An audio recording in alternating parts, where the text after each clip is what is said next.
I've seen it around online and even been asked once, how can we restore the reputation of our art? This question, of course, typically refers to some of the internet's favorite dead horses to beat: Aikido, Wing Chun, a whole litany of Kung Fu styles, sometimes things like Capoeira, and so on and so forth. My answer to this is generally that this is a poor question, and a more useful one to ask is something like this: why isn't our art reaching an audience?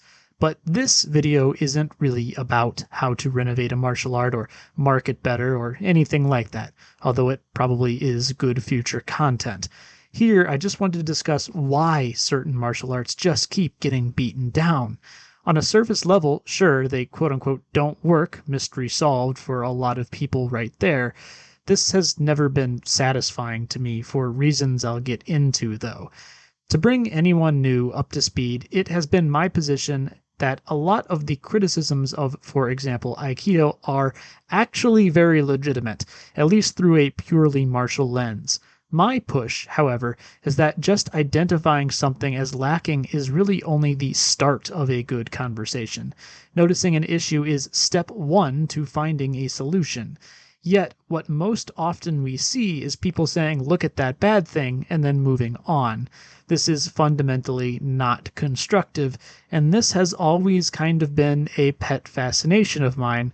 I can't speak to other people's experiences, but usually when I see a puzzle, I want to try and solve it. So it's always been a bit alien to me when people look at a formula, make some kind of ankle-deep comment about it, and then just leave X perpetually unsolved. I have to admit that a younger Tengu totally chalked all this up to people just being stupid. Very edgy, I know. As I've aged, and theoretically at least matured, I no longer think this. The fact of the matter is that every luxury, every convenience, and every comfort we take for granted daily is the product of human ingenuity and industry. People may or may not be efficient or articulate or know how to apply their knowledge, but I certainly don't believe most are outright dumb. Instead, what I think is going on here is that people are motivated to point, laugh, and leave when it comes to these martial arts, primarily because of comfort. In my view, this comfort really has three components. First, maintaining a status quo. Second, avoiding difficulty, that is, problems that will take a lot of effort to solve, and this is especially true when a potential solution wouldn't have a tangible benefit for someone. And third, just feeling justified, correct, and confident in their decisions and resource investments.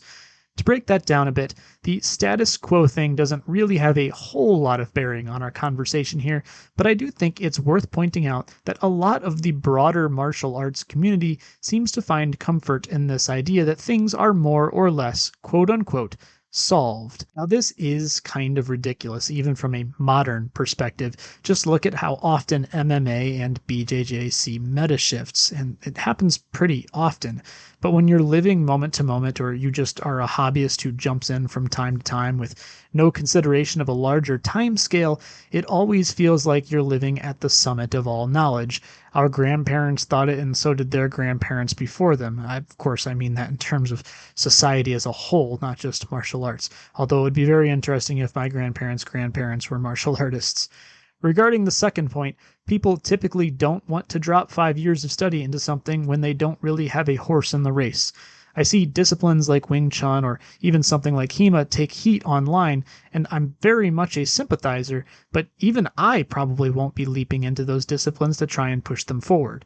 Of course, the difference is that I'm also not in the crowd that thinks those practices are utterly pointless either. Third, and most importantly to us, I think people like taking the piss out of these arts because it makes them feel certain in their own worldview, in their own choice of martial arts training. There is a certain comfort people seem to get from it, that even if they are the trashiest BJJ guy or the worst MMA guy, at least they aren't training Aikido. I mean, can you imagine? Which brings me full circle to why I think people like to point, laugh, and leave rather than being constructive. It brings me full circle to why some martial arts will always have a bad reputation. For a lot of people, the point is that they are a dead horse to beat. They get more value out of these martial arts appearing like failures than they do in their potential successes. At least that is their perception. Naturally, I think this is extremely misguided, but I believe it's a better explanation than, well, people are just stupid. One of the social themes I was studying, albeit in a pre-modern Japanese context, during my thesis days was the concept of the other. If I had to condense this down into a catchphrase, it would be something like every village needs a witch. I've always been interested in creatures and things like that. Halloween is predictably my favorite holiday.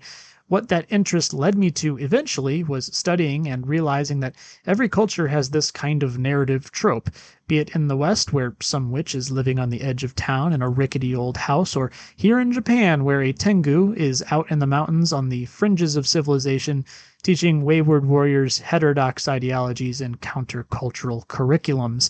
And yes, that is the namesake of this channel, so there's your Meta Tengu channel deep lore for the day. What is interesting about this, though, is that the mainstream culture rarely just gets rid of the witches. Sure, the Salem witch trials, but a core feature of that hysteria was that there was always another witch. Why? Because the mainstream needs an opposite. Witches exist because they unite a mainstream culture and help define it against undesirable traits. Every culture develops this tactic. While the use of monsters and creatures has fallen out of favor, the trend even continues today. The US, for example, becomes awfully united very quickly when it finds a convincing enough boogeyman. Sometimes those boogeymen are real. Sometimes they are mostly a combination of fear, propaganda, and misunderstandings. I'm sure politicians would tell you that real or perceived, however, they are equally useful. I'm laying it on thick here, so you might have guessed it already. Yes, these martial arts with a bad reputation are indeed the witches of the martial arts community. In the next part of this video, I want to explore how the valid martial criticisms quickly devolve into very, very poor martial analyses. Because, again, the most important function of a witch is that they exist to be exiled. Engaging with them or otherwise trying to incorporate them into the larger culture is usually, more times than not, pure theater. The examples I'm going to use here are far from exhaustive, but just serve to illustrate my point. One of my absolute favorite derpy martial arts takes is when one of the dead horse arts actually spars and does well. The overwhelming response almost always seems to either be A, the other guys must have sucked, or B, I didn't see them use any of X art. This is always funny to me because the first response is classic goalpost moving. People come to these videos with the loaded cultural knowledge that the dead horse art is somehow dysfunctional. Usually, I very much agree with this sentiment. But why then would people, even in their wildest dreams, expect such a dysfunctional art to win against a super high-level guy?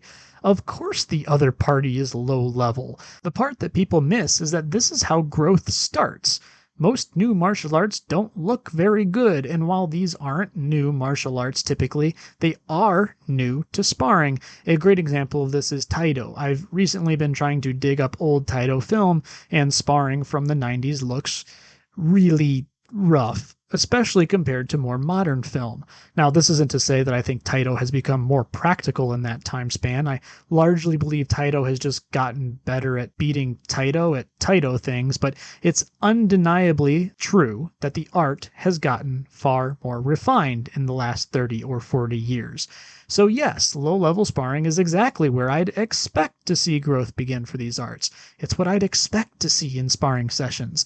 But I think the critics are probably aware of this on some level. Again, I think people are far more invested in seeing a dead horse get beat again than see improvement.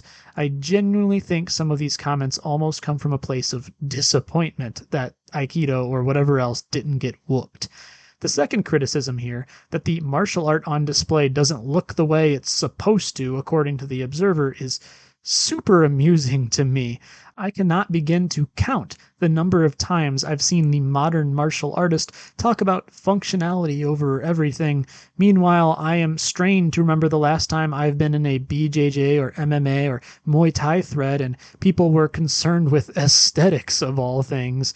No one looks at a BJJ style and goes, man, that style looks weird. That doesn't count as BJJ.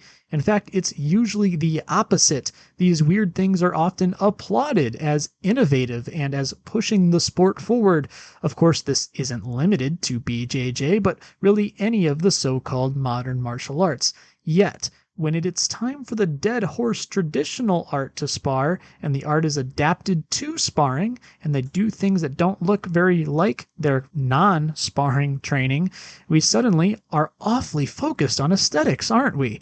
I've seen this a lot on YouTube, specifically where the comments section will be lit up with, that isn't X, Y, or Z style, and to me, now call me a radical, I know, but maybe, just maybe, the guy in the ring is the one who ought to have the first say on his stylistic influences. Another of my favorite pieces of bad faith analysis is one I've been lucky enough to experience in real life. The old do that to me while I resist trick. And I call it a trick because it's much closer to being something like that than the scientific experiment it's often presented as. The parameters of this are really fun, because usually the person challenging the other guy will claim some technique doesn't work, and then to prove it, he will want you to apply it to him. A couple things are at play here. First off, it's honestly really easy to be 100% committed to defense. If you have two people of roughly the same skill level, even if one guy is actually a little bit lower than the other, the guy whose win condition is just to shut down the other dude's offense and make him miserable is, well, I mean, I'm betting on him every time. There's that old piece of military wisdom that it takes a 3-to-1 troop advantage to take a defensive position, and I think this translates well into martial arts. While there absolutely are levels to defensive play, defense is almost always less energy intensive. Definitionally, it's less risky, and it's more intuitive to learn. Second, if someone is being purely defensive, it isn't actually a martial test, is it? The attacker is never in any danger, so there is no reason to apply technique. The basic premise is moot from the outset.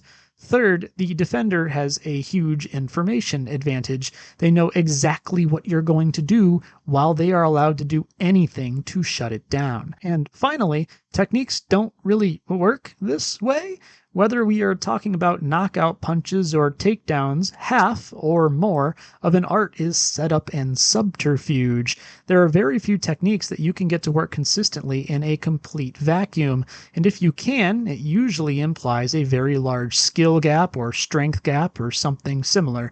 Don't get me wrong, this kind of thing as a drill can actually be very good training, but I think you have to be either pretty out of touch or pretty disingenuous to suggest that it's somehow proof of a technique's efficacy or lack thereof.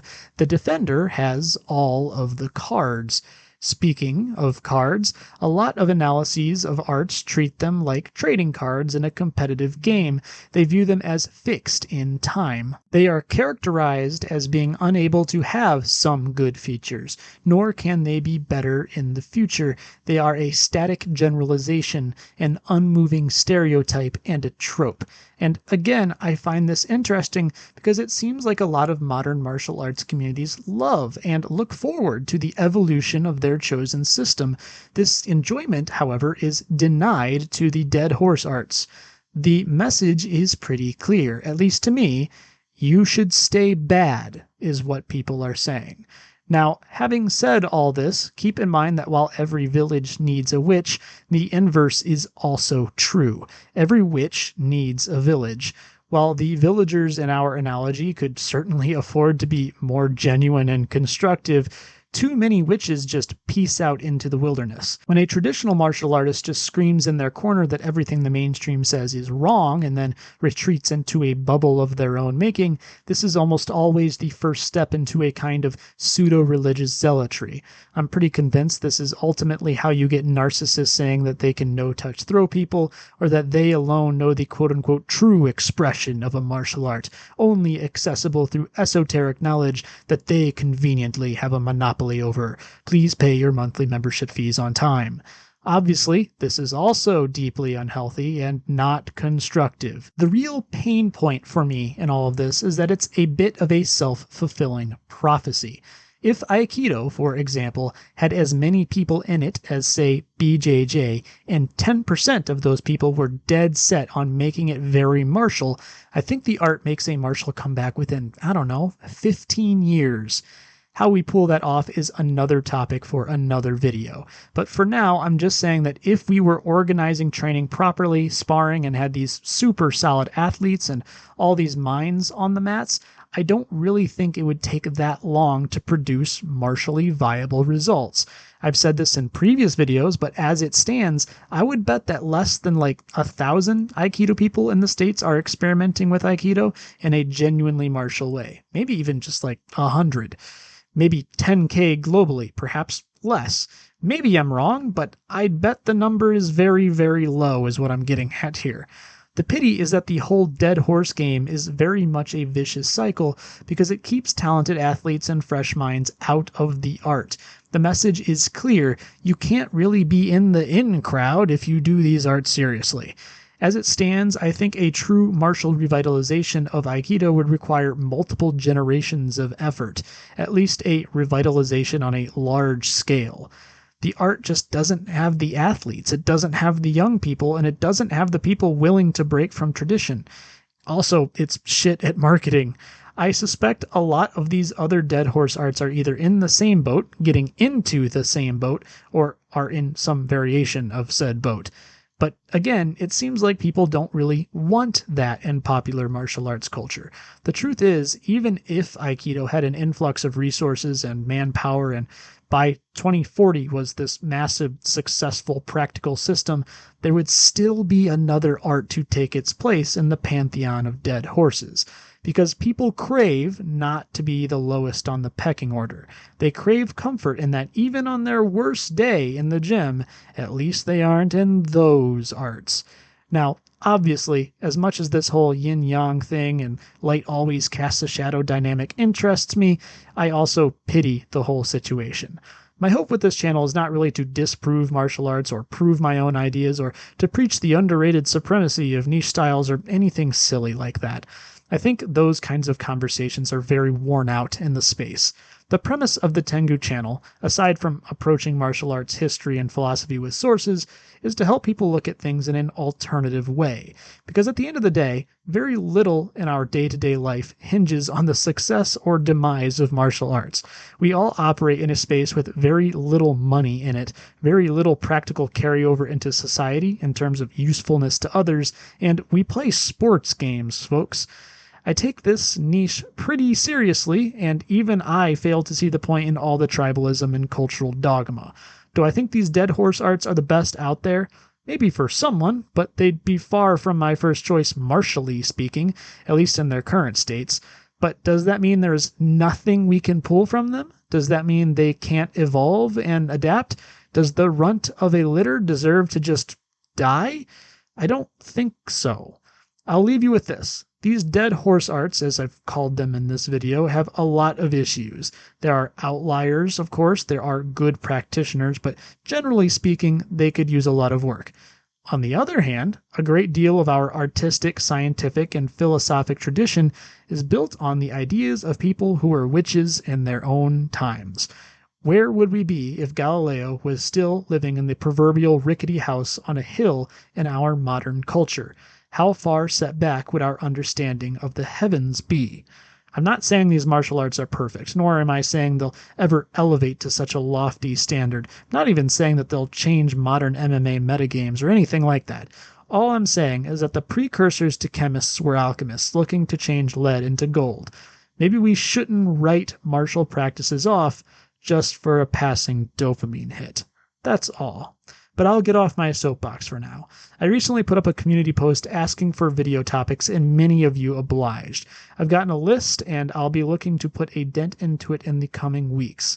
Thank you so much for your engagement there, and of course, here. I will catch you all in the next one. Peace.